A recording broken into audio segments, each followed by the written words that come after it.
தெற்கு மாவட்ட தலைவராக இன்னைக்கு இருக்கக்கூடிய பிரியா என்னை ஃபேஸ்புக்கில் பார்த்துவிட்டு எனக்கு மெசேஜில் நான் மகளிர் காங்கிரஸில் பணி செய்ய விருப்பப்படுகிறேன் என்று மெசேஜ் அனுப்பினார். நான் உடனே நான் ரிப்ளை பண்ணேன். நான் வெயிட் பண்ணேன் அந்த அம்மாவுக்கு எவ்வளோ இன்ட்ரெஸ்ட் இருக்குன்னு பார்க்கலாம். ஒரு மாதம் கழித்து நான் என்னுடைய ஃபோன் நம்பரை அவருக்கு அனுப்பி கொடுத்தேன். அப்புறம் மெம்பர்ஷிப் லிங்கையும் அனுப்பி கொடுத்தேன். துரிதமாக உறுப்பினர் சேர்க்கை சேர்த்து விட்டு நான் கொடுத்த அத்தனை ப்ரோக்ராமே அவங்க ரொம்ப சக்சஸ்ஃபுல்லா செய்துவிட்டு சத்தியமூர்த்தி பவனுக்கு ஒரு 10 வாட்டி வர வச்சேன். இன்ட்ரெஸ்ட் இருக்கான்னு பார்க்கணும்ல. உறுப்பினர் சேர்க்கை சேர்த்தா மட்டும் போதாதுல்ல, அது ஒண்ணுமே மட்டுமே குவாலிஃபிகேஷன் இல்லைல்ல. அத்தனையும் திறம்பட செய்துவிட்டு இன்று தன்னுடைய கமிட்டி அமைப்பதிலும் ஒரு முனைப்பாக செய்து கொண்டிருக்கிறார் பிரியாவை நான் அவருடைய மாவட்டத்திற்கு மாவட்ட தலைவியாக தேர்ந்தெடுத்தேன். ஒரு MBBS படித்த டாக்டர் நீங்க நம்மதான் வேண்டும். அரசியல் இருந்தாலே நிறைய பேர் சொல்கிறீர்கள் சாப்பிட பெண்களுக்கு அரசியலில் அந்த அளவுக்கு ஈடுபாடு இல்லை, விருப்பம் இல்லை, இப்படி எல்லாம் MBBS படித்த டாக்டர்கள் எங்களிடம் மாவட்ட தலைவியாக உறுப்பினர் சேர்த்து மாவட்ட தலைவியாக ஆகிவிட்டார்கள் என்றால் நீங்க நம்பதான் வேண்டும். நம்மளுடைய சத்தியமூர்த்தி பவன் பகுதி இருக்கக்கூடிய திருவல்லிக்கேணியில் பரத் என்ற இளம்பெண் 29 வயதான ஹைகோர்ட் அட்வொகேட் உறுப்பினர் சேர்த்து புதிதாக எனது தலைமையின் கீழ் என்னுடன் சேர்ந்து பணிபுரிய வேண்டும் என்று என்னை சமூக வலைதளங்கள் மூலமாக அணுகி அவர் என்னையும் சின்ன பொண்ணா இருந்தப்போ அவரோட வீட்டு கல்யாணத்துக்கு நான் போயிருக்கேன். ஒரு கட்சிக்காரோட மகன் அந்த போட்டோலாம் எடுத்து வச்சு நான் அவங்களோட சேர்த்து ஒர்க் பண்ணணும். திதி இன்னைக்கு பெரிய பொண்ணாகிட்டேன், எனக்கு குழந்தைலாம் இருக்கு, பையன் வந்து 7 years ஆகுது, நான் அவங்களோட வரேன் அப்படின்னு சொல்லி அப்படிப்பட்ட பெண்கள் எல்லாம் இந்த மாவட்ட தலைவியாக நான் நியமனம் செய்துள்ளேன் என்றால் இது அடுத்த கட்டத்தை அப்படி என்றால் காங்கிரஸ் இல்லை என்று இத்தனை பேர் சொல்வது என்ன நியாயம்? திருவள்ளூர் இன்று திருவள்ளூர் பாராளுமன்ற தொகுதி தமிழ்நாட்டிலேயே முதல் வாக்குகள் அதிகமாக பெற்ற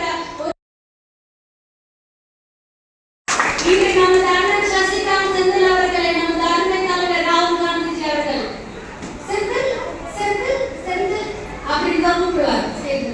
எந்த ஸ்டேஜ்ல அவர் உட்கார்ந்து இருந்தாலும் மூச்சுக்கு குண்டு தரமாக அந்த மீட்டிங் நடக்கும் போது அவர் செந்தில் என்று கூப்பிடுவது மிகவும் ஒரு தமிழராக, ஒரு தமிழ்நாட்டை சேர்ந்த ஒரு தமிழச்சியாக இதே திருவள்ளூர் மாவட்டம் எனக்கும் ரெவென்யூ டிஸ்ட்ரிக்ட் என்பதில் நான் பெரும் மகிழ்ச்சி அடைகிறேன்.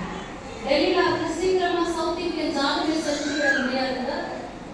நம்மளுடைய மாண்புமிகு முன்னாள் அமைச்சர் ப. சிதம்பரம் அவர்களுக்கு அடுத்து நான் அண்ணன் அவர்களை தான் அந்த ஒரு ஸ்டைலில் பார்க்கிறேன். என்ன அவர் வேட்டி கட்டிய தமிழர், இவர் பேண்ட் போட்ட தமிழர், அவர் ஸ்டாட்டிஸ்டிக் தமிழர், இவர் டெக்னாலஜி தமிழர். லேப்டாப்லேயே எப்பவுமே அந்த கணிதங்களை எடுத்து கொடுத்து கொண்டிருப்பார். அப்படிப்பட்ட ஒரு தொகுதியில் இன்று 2 மாவட்ட தலைவிகள், போர்படை போன்ற ஒரு தலைவிகள், ஜோதி சுதாகர் பற்றி சும்மா சொல்லக்கூடாது, அல்லும் பகலும் வேலை செஞ்சுட்டே இருக்காங்க. ஜோதி சுதாகர் நான் அவங்களுடைய வேலை செய்த காலங்கள் ரொம்ப குறுகிய காலம் தான். நான் மாநில தலைவியாக 1 வருஷம் தான் ஆகுது. அதுல 4 மாதம் தான் எனக்கு இவங்களோட வேலை செய்யக்கூடிய ஒரு வாய்ப்பு. அதுக்கப்புறம் கிட்டத்தட்ட ஒரு 7 மாதங்கள் நான் கமிட்டியே இல்லாமல் எவ்வளவு கஷ்டப்பட்டு நான் இந்த அரசியல் ஆளுமைகளுக்கு மத்தியில், இந்த பொலிட்டிக்கல் பிரஷருக்கு மத்தியில், வாசல் பேசக்கூடிய பெண்களின் மத்தியில் உறுப்பினர் சேர்க்கையை சேர்க்க வேண்டாம் என்று உதாசீனப்படுத்தி நிராகரித்து அதை பற்றி ஒரு அறிவுத்திறனை தங்களை சுற்றி வளர்த்துக் கொள்ளாமல் நான் உறுப்பினர் தான் சேர்க்க மாட்டேன் என்று போஸ்டிங் தான் கொடுத்தாங்க. நான் எப்படி கொடுக்க முடியும்? அகில இந்திய தலைமை என்ன சொல்கிறது அதை தானே நான் கேட்க முடியும். அப்படிப்பட்ட ஒரு சூழ்நிலைகளுக்கு மத்தியில் இன்று நான் டெல்லி சென்று சண்டையிட்டு என்னுடைய கமிட்டியை நான் வாங்கியுள்ளேன். இந்தியா முழுவதிலும் தெரிஞ்சுக்கோங்க, 5 மாநிலத்துக்கு மட்டும்தான் கமிட்டி அப்ரூவல் ஆயிருக்கு.